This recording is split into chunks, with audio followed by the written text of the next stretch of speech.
This summer, Friuli-Venezia Giulia saw an unprecedented wave of major events that brought international attention and significant economic impact to the region. According to Governor Massimiliano Fedriga, the summer's success demonstrates the region's growing appeal and capacity to host large-scale events. With over 71,000 tickets sold and visitors from more than 100 countries, Allegria in a New Light became the most attended live event in the region's history.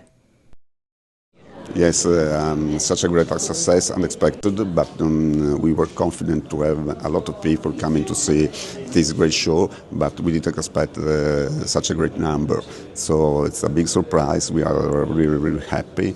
It's been a really advantage for our territory in an artistic way, in an economic way, to have such a lot of people coming from all over the world. Per risultati, dai primi dati che abbiamo, ovviamente poi il consultivo lo avremo fra qualche mese, sono molto buoni, c'è una grande attrattività. Penso per esempio che Trieste, anche le persone che la vivono possano vedere il grande afflusso turistico che nella nostra città c'è, ma non solo la nostra città, penso alla montagna che sta avendo anche quello grandi riscontri, quindi sicuramente dati positivi che testimoniano che il lavoro che stiamo facendo funziona, ma dobbiamo continuarla a crederci ed andare avanti.